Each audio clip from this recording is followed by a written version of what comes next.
WC. So why not remain a member of the NPT? Why leave? It depends. It depends the situation.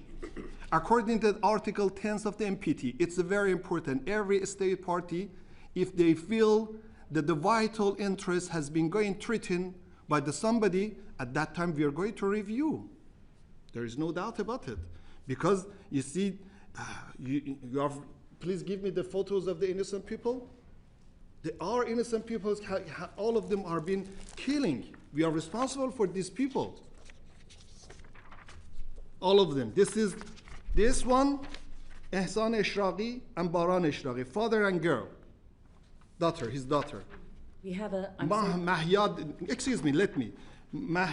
Nikzad. Sorry, Ambassador, we actually have a... It's a very important, this is the innocent people and civilian. I am representative of these people in this country. No, it's all right, it's all right, it's all right, it's all right. So sorry, we have rules about props and not showing photographs and so on. I'm so sorry, and as I said at the outset, we're completely sympathetic to and think that the deaths of civilians on both sides is simply appalling, and want it to stop. And that's really what this hearing is about. Thank you. Can I move on to Blair? Ambassador, you spoke with apparent passion at the beginning of your statement about how dangerous the world would be if we embolden aggression and don't act within international law. The Chair asked you for short questions, so I'll give you the opportunity to give a short answer. How many Iranian Shaheed drones have been fired by Putin at Ukraine over the last 3 years? You mean that how many drones? How many Shaheed drones, Iranian Shaheed drones, have been fired by Putin at Ukraine over the last 3 years? You see, I'm just looking for a number. I will reply to you. Yes, there is no doubt. You know, the Russian and Iranian defense cooperations originate more than 20 years ago. You know the number? No, I don't know. I'll tell you the number. The number is 8,000.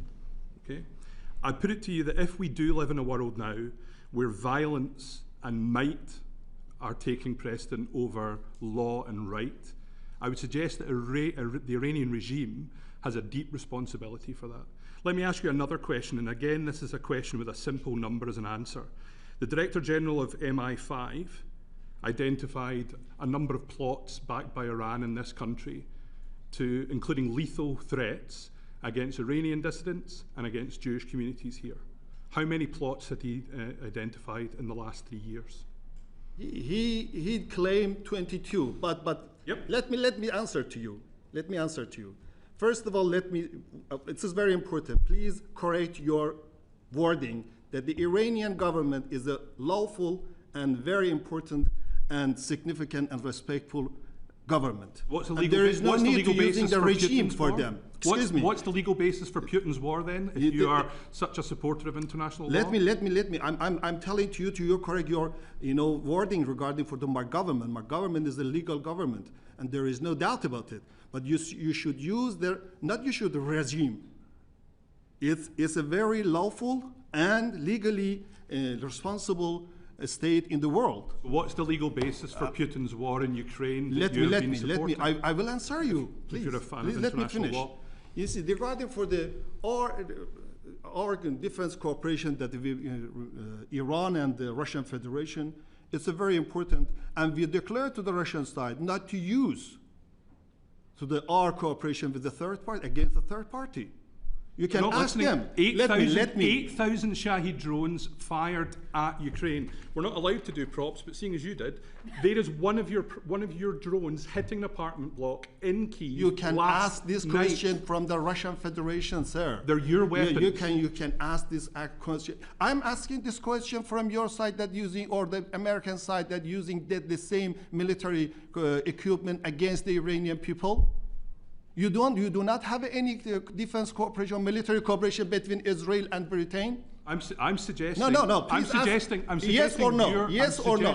Excellency. You're yes here or to no. answer questions, Ambassador. Oh, no, this is I'm very suggesting important. your moral authority is shredded by your support for Putin. If you ask me to answer you, Excellency, if you ask me to answer your question, there is your duty to answer my question, because this is the dialogue room.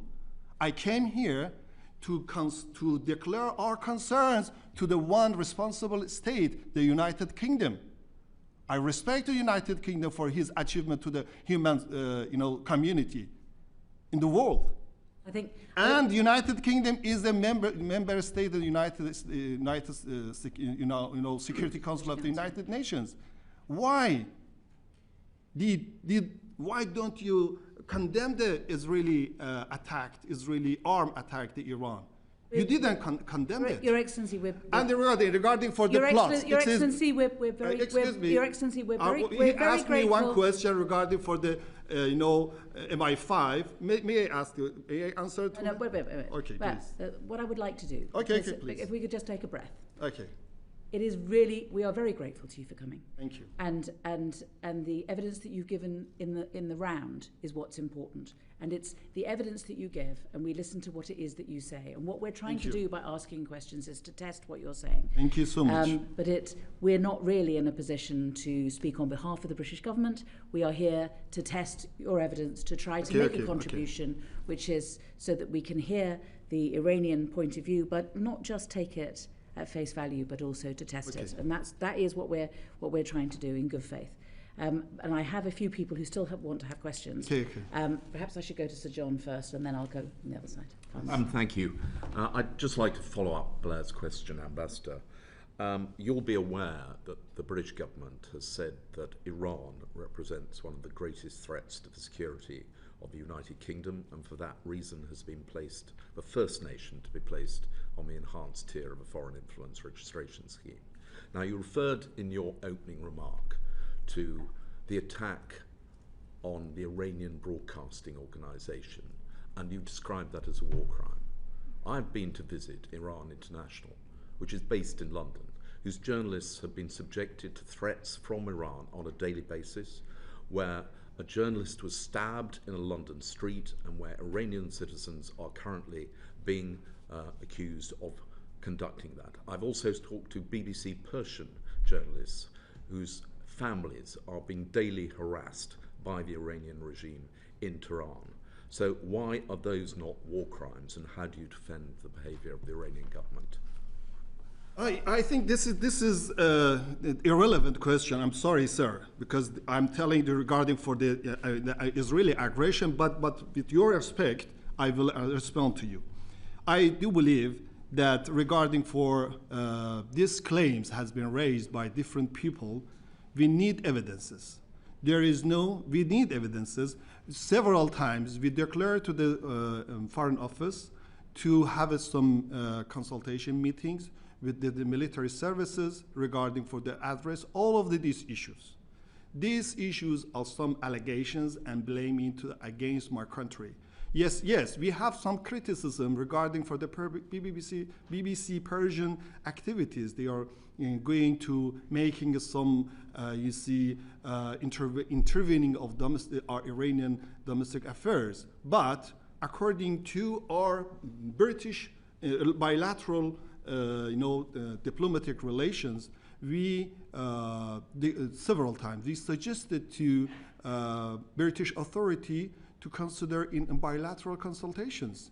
There is no doubt about it that if you have any evidences, please submit. We will consider it. But sometimes making some allegation and something with regarding after that Excellency mentioned regarding for the report of the MI5.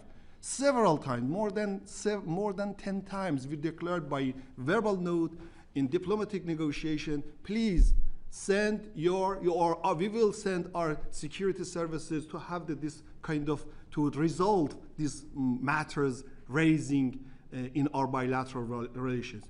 We have very, constructive, business-like diplomatic relations. Your ambassador, Mr. Hugo Schurter, is working in Tehran in your embassy, and I came to London after the vacancy of the 3 years. We do not have any ambassador, and I am very keen to provide and prepare different cooperation between Iran and United Kingdom.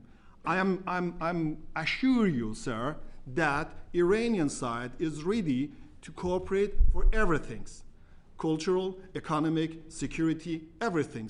according to your evidences that you have, or evidences, we can share it. Ambassador, the statement by the Director General of the Security Service that there have been over 20 assassination and abduction plots, that has no, the Iranian government has no responsibility for those.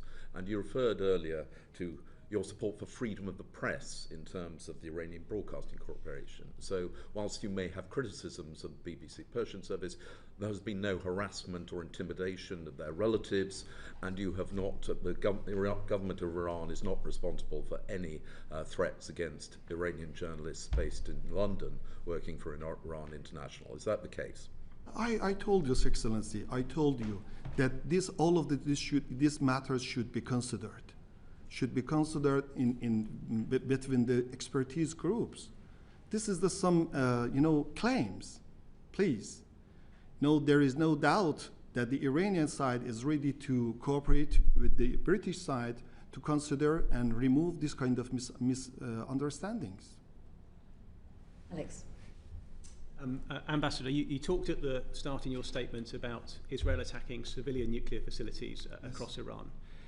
I understand from wide reporting that Iran has been enriching uranium up to 60% in a large quantity, and now up to 80 or 90%. In both cases, in fact, there is no civilian purpose for this uranium. It can only be moving towards the development of a nuclear weapon. What justification is Iran giving for enriching this uranium, for moving